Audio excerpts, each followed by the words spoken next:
The Book of Thoth, Ancient Egyptian Magic. Uncovered. In the golden sands of ancient Egypt, amid tombs of pharaohs and temples lost to time, there was once said to be a book so powerful that reading it would grant command over earth, sea, and sky. A book written by the god of wisdom himself, Thoth. But this was no ordinary text. It was said to drive men mad, summon spirits, and reveal secrets the gods intended never to be known by mortals. This is the Book of Thoth. To understand the Book of Thoth, we must first understand its author. Thoth, the ibis-headed god, was the ancient Egyptian deity of writing, wisdom, science, and magic. To the Egyptians, he was the divine scribe, recording the deeds of gods and men. He measured time, created language, and arbitrated the souls of the dead in the afterlife.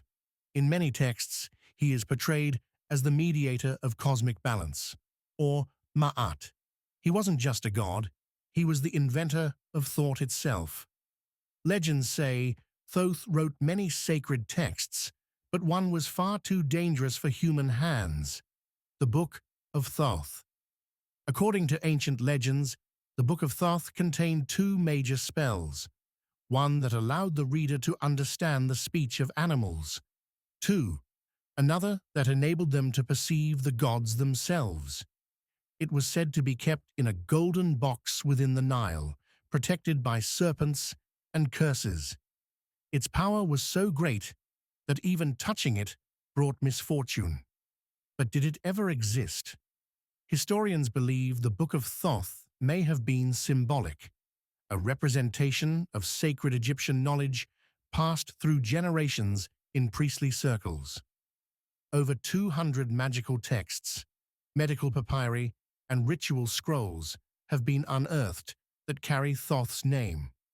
Some believe these fragments are echoes of the true Book of Thoth. Others think the Book of Thoth may have been a myth designed to inspire awe, or a warning against the dangers of forbidden wisdom. But not everyone believes it's just a myth.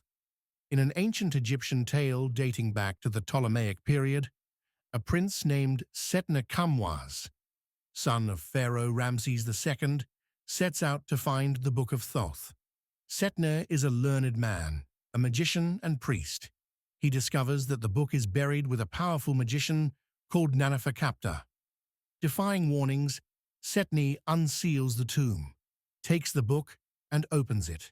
At first, he is blessed with divine knowledge, but soon, misfortune follows. Ghosts haunt him. His family is cursed. Visions torment him. The book, it seems, exacts a price. Eventually, Setne is forced to return it to the tomb and perform rituals to atone for his arrogance. A clear warning: some knowledge is not meant for human minds. So what real-world texts do we have today that might be remnants of the Book of Thoth? The Ebers Papyrus contains spells for healing and warding off spirits. The Edwin Smith Papyrus outlines surgical procedures mixed with magical incantations. The Coffin texts and Book of the Dead contain spells to guide souls in the afterlife. Each of these invokes the name of Thoth. We also have the Greek Hermetic texts, written hundreds of years later, but inspired by Egyptian magical tradition.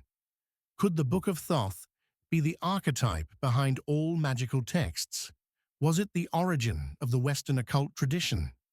In the 20th century, occultists like Aleister Crowley and the Hermetic Order of the Golden Dawn spoke often of Thoth and his mysterious book.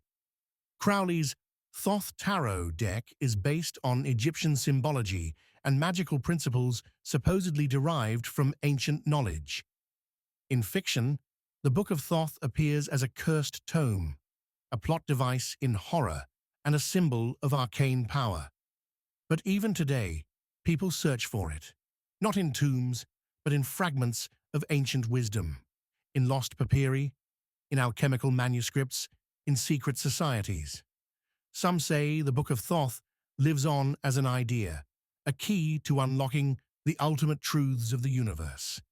If you're willing to pay the price, whether real, symbolic, or a cautionary tale, the Book of Thoth continues to fascinate and terrify. It represents humanity's eternal hunger for forbidden knowledge and the consequences of attaining it. So what do you believe? Was the Book of Thoth ever real? And if it was, should it ever be read? Let me know your thoughts in the comments. And if you love ancient mysteries, forbidden knowledge, and the lost magic of our past, don't forget to like, subscribe, and hit that bell icon. Until next time, seek wisdom, but be careful what you find.